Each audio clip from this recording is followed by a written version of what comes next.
right, it's time for another update and forecast on the Gifford fire, and this might be the last update on the Gifford fire because just based on the satellite imagery, if you're looking at this for the first time, you might not even be able to tell where the Gifford fire was. You can, if you look really closely, you could perhaps see some smoke coming off of the fire, but it's looking pretty great. That's basically the summary of the video.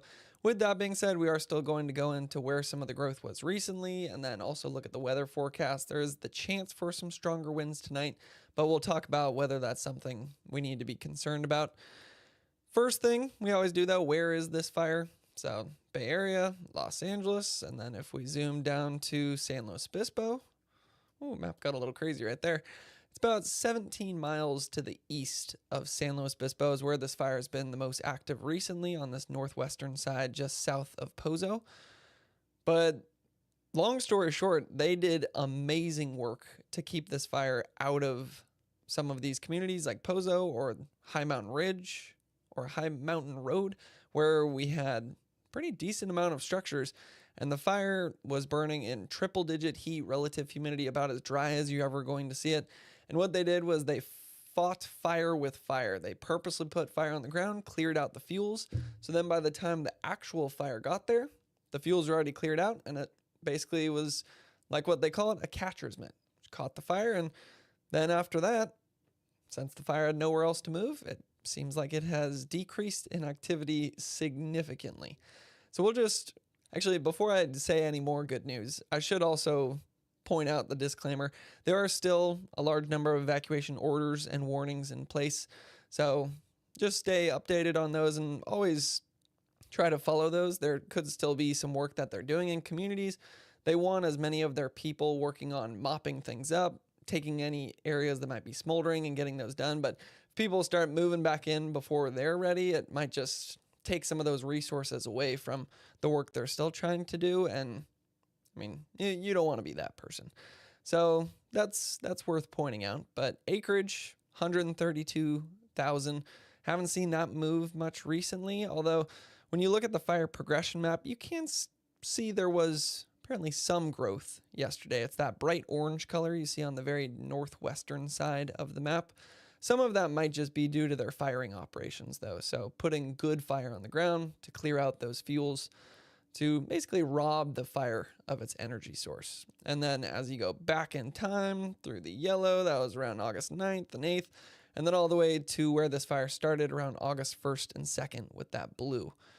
So that's the fire progression. Not expecting to see much more growth on this fire. Containment jumped way up to 61%. And to check the containment, we can look at this map right here. Anywhere where you see black on the map is officially contained, but this is also why I take these numbers with a grain of salt, because it'd be easy for me to start this video and say, Gifford fire is at 132,000 acres and it is not fully contained. But there's been very little growth recently, as you see on the fire progression map. And then that containment, even though it still is technically 61%, I mean, there's not much threat, it looks like, remaining. Now, I'm always hesitant to say that in California because I have said that before. And then just with how dry our fuels are and just the fact that anything can happen during wildfire season in California, I always am a bit hesitant to say a fire is done, especially because I have said that before and it came back to bite me. So I'm not going to officially say that in this video. But, I mean, you look at this containment, it's pretty much the entire bottom half of the fire. Still see some red in the wilderness on the southern edge, and they're actually doing some pretty cool operations down there. They're flying in drones with infrared imagery to pick up any hotspots. Reason for that is this is very tricky terrain to try to get crews into. If we were to zoom in here, you'd be able to see what kind of terrain they're working with. I mean, could you imagine being a crew and trying to walk through these mountains, how steep and rugged that is to try to find some hotspot? So what they're doing is they're using infrared drones to figure out where the hotspots are. For example, there might still be some smoldering on this little finger right here. And then what they're doing is sending in some water dropping helicopters. And if we zoom in, we can actually see one of those helicopters on this map. So just the technology we have to use, both us in trying to figure out what's going on in this fire and the people actually working on this fire. Technology is pretty amazing, and it's just getting better. That was one of the main things that we worked on at the Fire Weather Research Laboratory, where I got my master's in meteorology. We would actually drive F-350 trucks up to wildfires. We had a big radar on the back of one of them, and we would scan the smoke plume to figure out how the wildfire was creating its own weather. And then we'd put that into a model, and then the model would be able to show us how the fire was going to move over the next 24 to 48 hours. So technology is picking up very quickly. This is the northwestern edge, and not seeing all that much movement from where we were yesterday. Maybe this would be the best map for me to show. I probably should have just shown this first. There's our fire perimeter. The reason this fire was such a concern is it was close to a large amount of structures. That southern edge, that southwestern side right there, and then the spot that's been the most active recently on the northwest, that got about within a mile of some of those structures north of the fire in places like West and East Pozo. And then High Mountain, I don't want to say the wrong word. Yeah, it is High Mountain Road right there. That's the road that comes down right at that point on the fire. And if we measure how close that did end up getting to the fire, I wish there was a way that these roads wouldn't pop up when I do this. If you're from Caltopo, please update that. 2 miles from High Mountain Road. So that got quite close. So amazing work done. That's why they did get a bit offensive with putting the fire on the ground. And this is why we could also get a bit more offensive in California in general, putting more fire on the ground when it's not the peak of wildfire season, clear out some of the fuels. Just a great way to protect communities, as we saw on this fire. Now, what would be better, though, is if we do that before it's triple-digit heat and low relative humidity. But, I mean, that's maybe a talk for another time. So here's our fire perimeter. Here's our structures.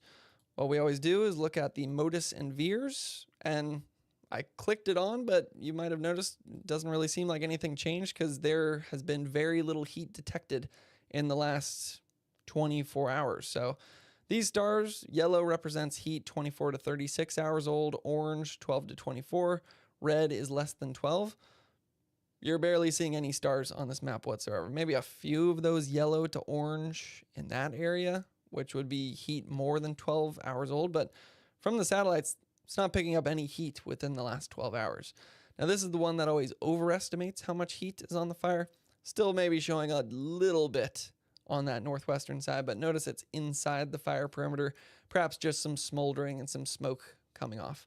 But that's, I'd say, great news right there. It's also good news if you read this whole update. I'm not going to read the entire thing, but the main thing we were worried about yesterday was we were expecting is the map looked pretty great yesterday afternoon when we were talking about it. It was a huge shift from the day before, but we were going to have windy conditions last night, so we were thinking, all right, is it going to flare the fire back up and lead to some overnight activity? Well, here's the update on that. Overnight, the increased humidity at lower elevations reduced the risk of fire activity. So we had moisture move in. That moisture goes into the fuels, reduces fire activity, also makes it harder for spot fires to happen. Although stronger northeast winds were observed, crews did not report any issues with the fire challenging containment lines. There is not a better sentence that we could read right there when it comes to those winds. We do remember, though, that it was talking about winds also Friday night. And it says, today into the night, there is a chance of gusty winds, but no significant impacts are anticipated. Temperatures are forecasted to rise again next week. So when we look at the actual weather forecast, pretty decent cool down throughout the day today, about almost 15 to 20 degrees cooler than we were not too long ago.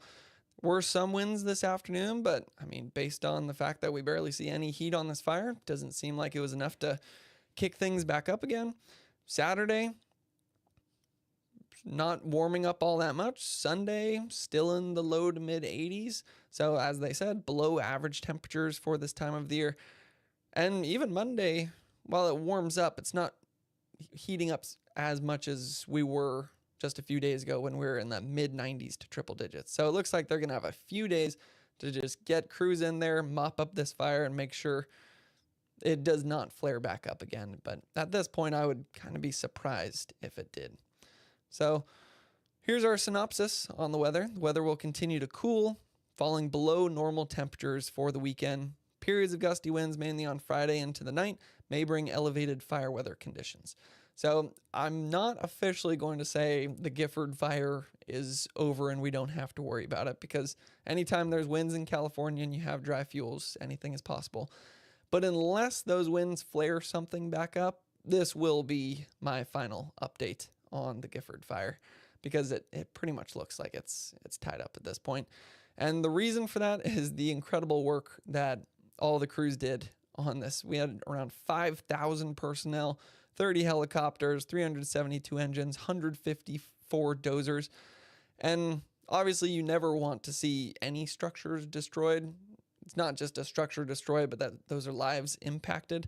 We did have 5 structures destroyed, but the fact that this fire ended up being around 130,000 acres and pretty close to a decent number of structures on the north, west, southeast, southwest. There were lots of places where this fire could have taken out structures. So the fact that it was only 5 is pretty amazing work done by those crews. And keep in mind, they were doing this in temperatures that were around 100 degrees in incredibly rugged terrain. So just unbelievable work there.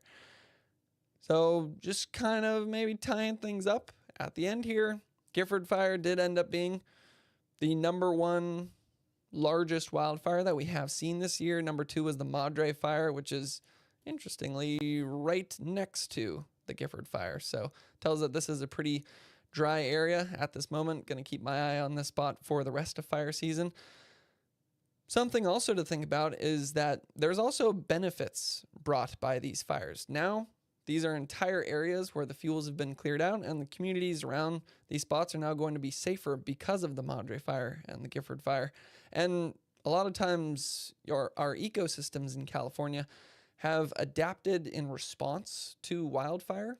A lot of the plants in California can't even survive without wildfire. And if there's not fire, it throws the whole ecosystem out of balance. So there are actually some benefits brought by these fires as well. So Gifford fire, largest one that we've seen this season so far. And then if we just want to look at the overall season stats, right now the year to date is 354,000 acres in California. Comparing that to last year we had around 50,000 more acres at this point in time, which is August 15th. And then if we look at the 5-year average, we're about 50,000 acres more than that average. So, I mean, based on the fact that California wildfire acreage burn could be in the millions, I would say we're pretty close to average for this year. But obviously this year is not done. It's really not done until we get our first few good rainstorms of the year, and sometimes that doesn't happen until late October or even later than that. So I will certainly still be here giving these updates and forecasts whenever they're necessary. Hopefully this was helpful, and just thoughts and prayers to the people who may have lost their structures on the Gifford fire. And then a big thank you to the crews once again. So yeah, hopefully